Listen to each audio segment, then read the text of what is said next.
ibobomba yung katedral kung hindi siya negotiate doon sa police. So, nakita naman po ito, na-report ito sa TV, no?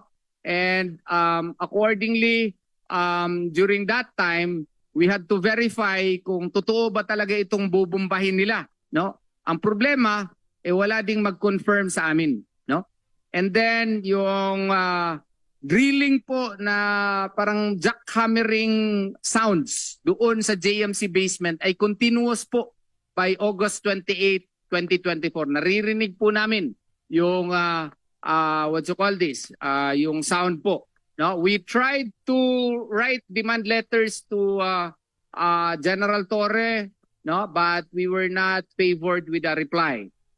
Now by 2:43 in the afternoon po, no, the police allowed some KOJC members to access the basement, no? And the police conducted another round of extensive search at the basement, pero limited, no? And then at 3 to 4 p.m., meron pong drone po na bigla na lang nahulog. Nahulog yung drone. At saka nung na-report ito sa akin, tiningnan ko po, binigay yung custody sa akin, and my police na who tried to claim it, but I told him, you have no proof as to who is the owner. Break Yes, sir. muna.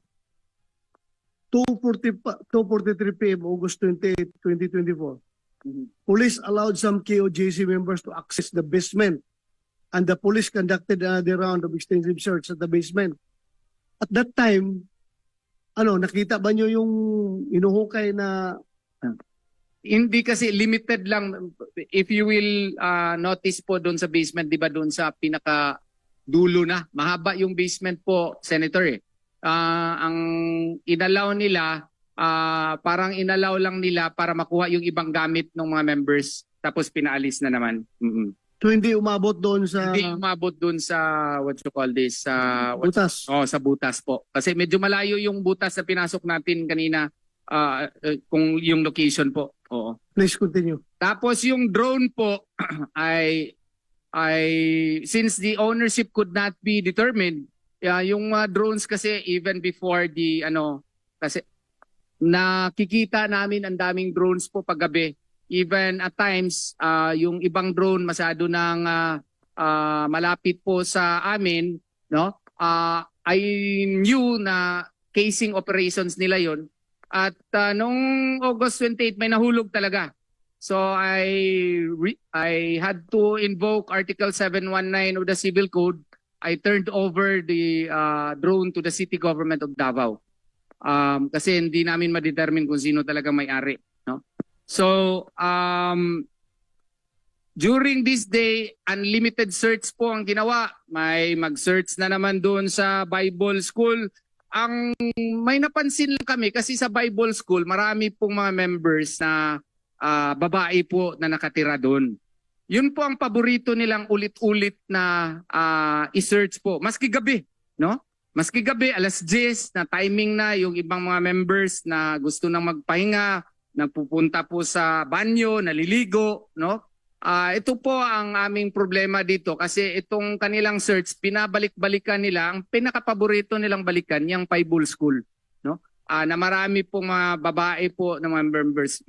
I must say that, Your Honor, because an arrest warrant is not actually a license to conduct an unlimited search. And as a matter of fact, a search, if one has to be done, there must be an arrest that must precede the search. And the search is limited only within the immediate surroundings. It is not allowed, the police is not allowed to make omnibus search, random searches, and very extensive and intrusive search. Kaya nga dito, during this time, unlimited po yung search. And then, may pinasok na parang engine power cutter, no? And ang problema lang kasi, the manner by which this is done is through medyo sneaky. Kasi tinatago nila sa garbage bags, no? Etc. Yan po yung drone po na nahulog, Senator. I don't know what happened to it, but one news item by the PNP declared that the city government of Davao already returned that to the PNP. No? Next slide, please. So, alas 12 ng madaling umaga noong August 29, marami na naman kasi ang nangyayari kasi yung ibang police officers, no, may relyebo ata or pero hindi namin makikita kung nire-relyebo ba talaga o ano, no? And mayroong instance dito na meron na naman silang pinapasok na mga tao, 3 na wear lang ng civilian uniform tsaka naka-mask and ayaw magpresenta ng valid ID, no? And pilit na pumasok po dun sa compound. Ang concern kasi ng mga members, baka may mga third parties who will take advantage of the situation, no? And then meron sila high-tech ito, Proton Elic LB8. We were told na this is a highly sensitive metal detector, no? And accordingly, they use this in their operations inside the cathedral. And then at 2 a.m., they again barricaded gate 18, yung second gate po na pinuntahan nyo last, no? Prior to the time when you went again to the JMC basement. And then yung may scanner po, binarricade nila yun. And then they again search for a heartbeat na naman just outside the cathedral, no? And then 2:43 ay pinasok sila, nagkaroon na naman ito ng commotion every time ay ipapasok sila, no? They brought in 3 bags and 1 big bags, no? Na ayaw nila ipa-check. And then may smuggled na naman sila na large blue box, hindi namin alam kung ano yung nandun sa loob. And they refused to have it subjected to scanning, no? And itong mga items na ito pinapasok po nila sa cathedral. Next slide, please. And then August 29, 3 a.m., marami na namang pulis ang dumating. Siguro sa count po namin, no? Mga 5,000 na ata, no? And ganun sila kadami. Pwede kaming magkamali pero yung counting namin parang ang dami talaga nila during that time, no? And then meron silang pinupuslit na naman na mga objects na akala ng mga miyembro ay mga armas, no? And aside sa dala nilang armas, may pinupuslit pa sila na kung ano-ano. And then eto rin ang nakakasama kasi yung number ko po ginagamit po na mag-text blast ng mga false information. Tapos ang nag-text daw kay ako, Attorney Torion, na dapat daw hindi daw magpadala sa politika, dapat daw mag-surrender na daw si Pastor Apollo Sikipuloy, no? At gamit na number po ay akin, no? Sana naman makarma itong mga tao na ito in the future, no? Babaliktad yung sitwasyon. 4:50 a.m. August 29, 2024, police forces were once again seen entering the KOJC compound. Iba na naman ito, no? And then nag-continue sila, maririnig mo yung siguro may additional pay yung mga tao doon na nag-drilling operations kasi maski madaling araw continue pa rin sila. Our lawyers tried to enter and verify pero ayaw talaga kaming payagan. And then itong Proton Elic na equipment po ginamit nila doon sa iba't ibang parte po ng compound at saka sa eskwelahan po namin. Itong kanilang Proton Elic na equipment. Next slide please. And then by 6 a.m. eto, ginamit na naman yung LRAD nila, no? At kung ano-ano yung mga announcement na pinapa-on po nila. And then additional police forces again were seen entering the compound of KOJC, evidencing really the excessive number that they are using inside KOJC compound. Next slide, please.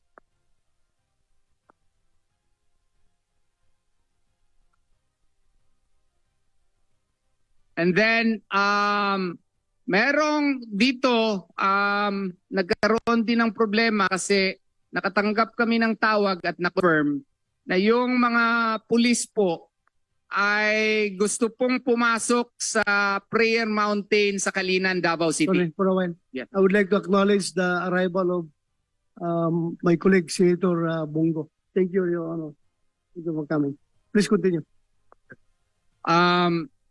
Dito po, may mga pulis po na nag-attempt na nag-enter doon sa Prayer Mountain po sa Kalinan, which is a good 50 kilometers away from Buhangin. Kaya nga po, nagtataka kami kung sigurado sila na yung heartbeat ay nasa KOJC compound, bakit sila nakarating na naman sa Prayer Mountain at nag-attempt na pumasok, no?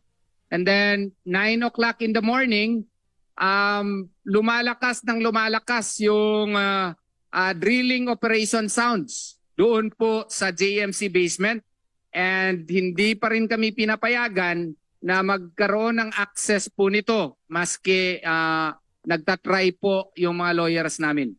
Next slide please. 10:44 a.m. naririnig pa rin namin yung mga drilling operations, and then at one time sinicheck nila maski yung aming mga what you call this, yung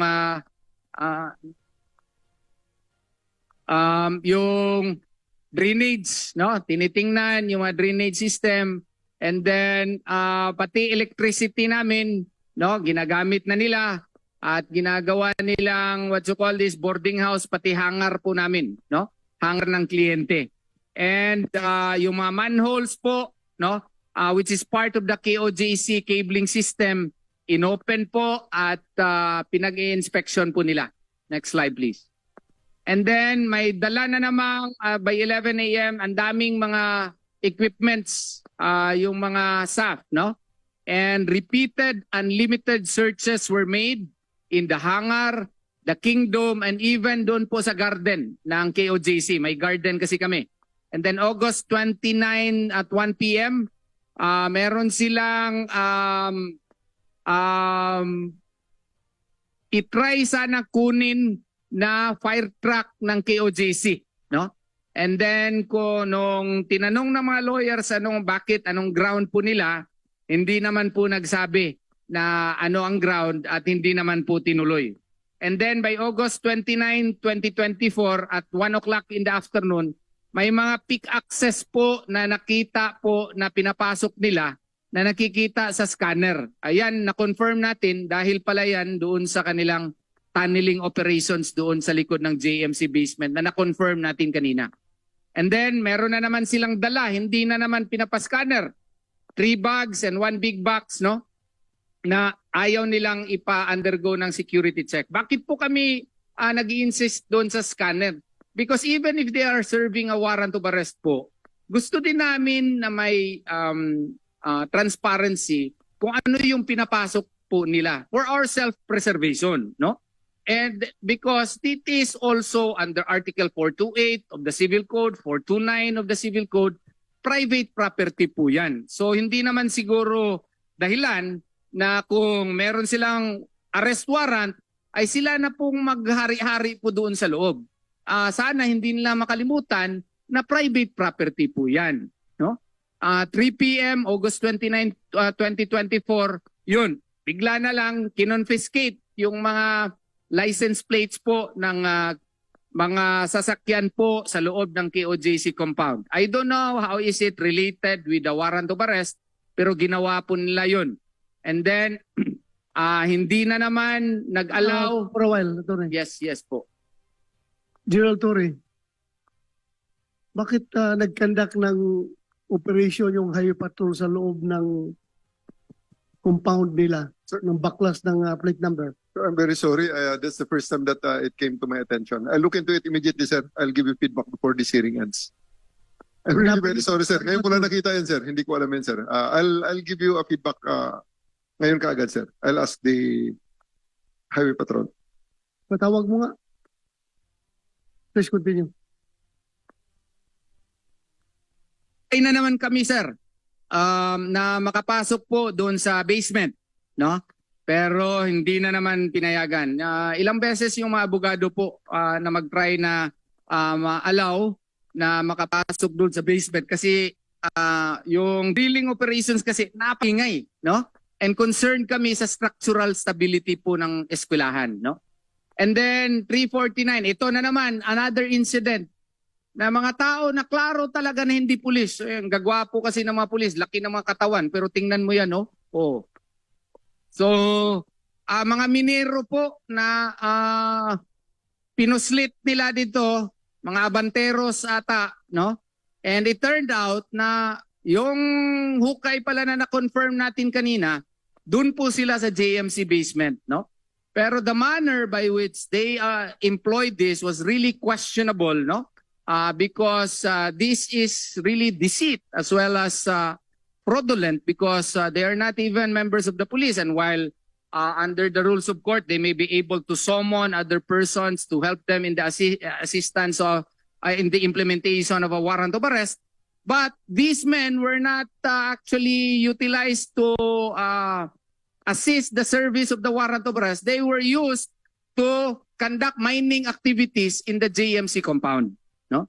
And nakatago yung mga mukha kasi may confirmation kami sa isa or dalawa na mga ano pero we are still conducting further research sa kanila pong identities, no? Next slide please. And then at around 4 o'clock on August 29, another set na naman, no? Unidentified male individuals were headlights were escorted by the PNP to the basement. Nagsiserve ng mga may mga headlights pa, no? So these civilians wearing police athletic uniforms were then escorted by the police going towards the basement. Kaya by this time nagdududa kami baka mina na yung pakay po nila. Kasi may mga headlights po no? So nag-try na naman yung lawyers natin na pumasok doon. Paano kami maka-insist mga staff officers po yung nakabantay doon, may mga armado pa, mga armalites at iba pa, mga bandolier ng mga what you call this na bala, no? And then at 4 PM po ginawa yung KOJC compound bed and parang boarding house talaga. They turned it into a police garrison, no? Yung mga Bermuda kasi diyan as much as possible hindi kami nag-step diyan maski kasi para hindi prevent yung growth ng mga Bermuda, pero sila ginawa po nilang bahayan, no? And then dito po I'm fed up already because I have always requested my lawyers, try nyo nga na magpasok doon. At one time ako din, no? So I challenge the media to seek clearance of the PNP, no? Para makakuha kami ng clearance, makapasok doon sa drilling activities, no? Nung papasok na sana ako, ayun, formation po sa harap ng anong tawag nito ng JMC compound. Hindi na lang po ako try na to break into the what you call this, kay baka mapreso pa ako at sasabihin it's a charge ako ng PD 1829, obstruction of justice. Yan kasi ang kanilang parang mantra dyan. O kakasuhan kita, BP obstruction of justice. And then 5 PM August 29, 2024, unlimited search na naman, pero yung heartbeat sa JMC building na naman, hindi na naman sa cathedral, no? And then meron silang life and motion detector na ang brand name Novaski, no? I don't know sa abroad dito galing itong equipment na ito. And then Break muna, Torre. yes. General Torre, yung mga ginagamit ninyo na mga equipo, saan galing yan? The life and motion detector, sir, is from the Bureau of Fire Protection, from their search and rescue of collapsed structures, and the other two is from the MMDA, the more updated one, also used in the collapsed structures, sir, like they're using it also in Turkey. So that's in replacement to the tracking dogs. So kung may taong na nabagsakan ng building halimbawa, sir, they just place it on top. They know if they're still alive. They are not Alive people. PNP property. One is from BNP. Borrowed from other Yes, sir. agency. Yes. Hindi galing sa Amerikano. Sir? Hindi galing sa Amerikano yan. Saan, sir? Hindi galing sa Amerikano? Amerikano yung Hindi, sir. That's, gamit. the life and motion detector Model 1 used by the BFP is an old one. It costs 2 million pesos in accordance to the PAR. And the updated one, LM3, used by the MMDA, reportedly cost 9 million each. Okay, Thank thank you. Yung Please Proton continue. Elic, Your Honor, yung Proton Elic, saan kaya? Yung Proton Elic, saan galing? We use the ground penetrating radars loaned from, there were 3 ground penetrating radars loaned from private companies, but the latest one, ground penetrating radar that gave us the latest image is from the DNR, sir. DNR. Yes, sir. Tapos yung iba, private company. Private company. So, We borrowed meron those, kayong tatlo. 4, sir. Apat. Yes, sir. Please continue. By August 29, likewise, Your Honor, no? Meron na namang mga miniro, mga abantiro. Tingnan niyo pong mga gamit nila, oh. I don't know kung magsiserve din sila ng warrant, pero iba ata yung mga dala nila. Eto naman po, kung meron pong tanimbala, meron na namang tanim tao, no? Ito, minor ito, no? Kasi we really raise this concern kasi ang takot namin doon sa ginagawa nilang tunnel, baka bigla magsasabi sila, oy, may nakita kaming minor person po dito. So, nakita namin yan, may video yan, minor, dinamitan ng pulis. At kumpirmado namin na sila ang nagpadala kasi nung bumalik siya, sumakay siya doon sa coaster ng PNP. Merong video po niyan. Oo. Who are these people? I don't know, Your Honor. No, I'm asking General Torre. Yes, Your Honor. Kanina ko pa gustong to disabuse the mind of Attorney Torion. Para accurate, sir, basahin ko naman, sir, ang relevant law. Mabagay lang aking abogado. So that we'll read it from the court. From the revised rules of court, section 10. Rules of criminal procedure, sir. Para ma-disabuse, sir. Actually, sir, alam ni Attorney Torion, sir, that there's nothing illegal in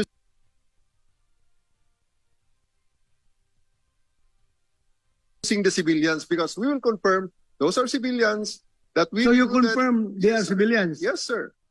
And we did that. They are not policemen? They are not policemen, sir, because But they why are are you experts. authorizing them to wear police uniform? Just to... Okay, sir. Sir, Sige, ladies sige. and gentlemen, Listen. Sige, go ahead. Section 10, Rules of Court, Rule 113.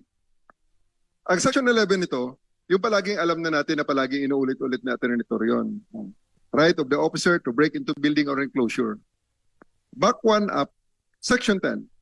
Officer may summon assistance. An officer making a lawful arrest may orally summon as many persons as he deems necessary to assist him in effecting the arrest. Every person so summoned by an officer shall assist him in effecting the arrest when he can render such assistance without detriment to himself. Allowed by court, allowed by rule, sir. Why are they using the uniform? At that time, I gave them the authorization. That's an exemption in Rule 179, in Section 179 of the Revised Penal Code, because that is to ease their entry para matapos na lang, sir. Kasi mga aresto naman kami, sir. Mga aresto, rather than arrest these people from KOGC, preventing the entry of people that we legally summon to assist us in effecting this arrest of Pastor Apollo Kibuloy. Pinag-uniforme na lang namin, sir, para sila ay makapasok ng hindi na pinipigilan. So you summon the services of these civilians Yes, sir. to effect the arrest of Pastor Kibuloy Yes, or sir. to dig a tunnel below the To dig the building? tunnel, because it is the way for us to break into the tunnel that we suspect Apollo Kibuloy is hiding, sir. That's also in relation to Section 11, which gives the peace officer the right to break into any building or enclosure to effect the arrest, sir. Don't you think that you have abused this particular provision of the rules of court na Overstretching. kasi tingnan mo, link of time, 13 days. Where in the world have you effect as warrant of arrest for 13 days staying in a particular place? Sir, I will cover that in our presentation after Sir, editorial okay. narrative. Sir, Thank you. if I may, sir. Babalikan kita diyan mamaya pag-present mo. I will ask the same question Yes, sir. and I will further ask further question. Yes, sir. Sir, Thank you, sir. Wait. just a little repartee to the, since he is citing a law, I hope the good general would be enlightened that he can invoke that provision when he is making a lawful arrest. In this case, 13 days have already elapsed. There is no lawful arrest yet. When an officer, sir, kanang yung provision na gisite niya, aresto, meron yung akusado, siya lang isa. Pare, tulungan mo ako kasi i-aresto natin siya, maski civilian pwede. Kung ang ginagawa nila, hindi ito applicable yung kanilang proviso. Kasi mga civilian ito, dinadamitan nila, minor pa, tapos hindi para pag-aresto, ang dami na nila. Do they need 5,000 personnel plus civilians just to arrest one person? That's a misreading of the law, overstretching of the law, and that is, I don't know, that requires further seminar in a law school, probably, Your Honor. Ako, I am not a lawyer. Pero I can hardly believe that you are going to summon the services of this civilian not to arrest Pastor Kibuloy, but to look for Pastor Kibuloy. As you said na ginagamit ninyo yan sa pagtatanil doon, sa paghuhukay, therefore, you are not effecting an arrest. You are looking, you are searching for Pastor Kibuloy. Pag nahirapan kang mag-aresto ng tao, you can summon the services of other people. Tulungan niyo ako dito, ayaw police officer. Hulihin ko itong tao, malaki ito masyado. Tulungan niyo ako, makasummon ka ng services ng ibang tao. Pag-aresto, but not to look for Pastor Kibuloy as stated in that rules of court. Mr. Chair. General Torre, you respond. Pareho tayong police, pareho tayong hindi abogado. Sir, that will be covered in the presentation, sir. We assure you Okay. that it will be covered. Sige, later. Chair, may I Right. just say, may I just point out something? That even though it has gone through ridiculous lengths, you look at the face of General Torre, and what you will see is the face of someone who doesn't care. His interpretation right now is the only thing that matters. Siya ang batas. And that was how we have experienced him all these days. Yung kapritsyo, yung whims, yung very tyrannical, ako ang batas. Kahit nakaharap mo na yung mga senador, nagbe-behave ka lang dyan, no? But in reality, Please address your Mr. statement Chair. to the chairman. Mr. Chair, Huwag mong direkta sa kanya. yes, Mr. Chair, Yes. sorry. Yes. So ganun lang yan, Mr. That's all I want to say, really, that it's very, even though it has gone through ridiculous lengths, no? For him, if he what he believes and what we've experienced, no, is that his interpretation is the one that matters, and it will be the one that will get followed. Wala nang rule of law. Lahat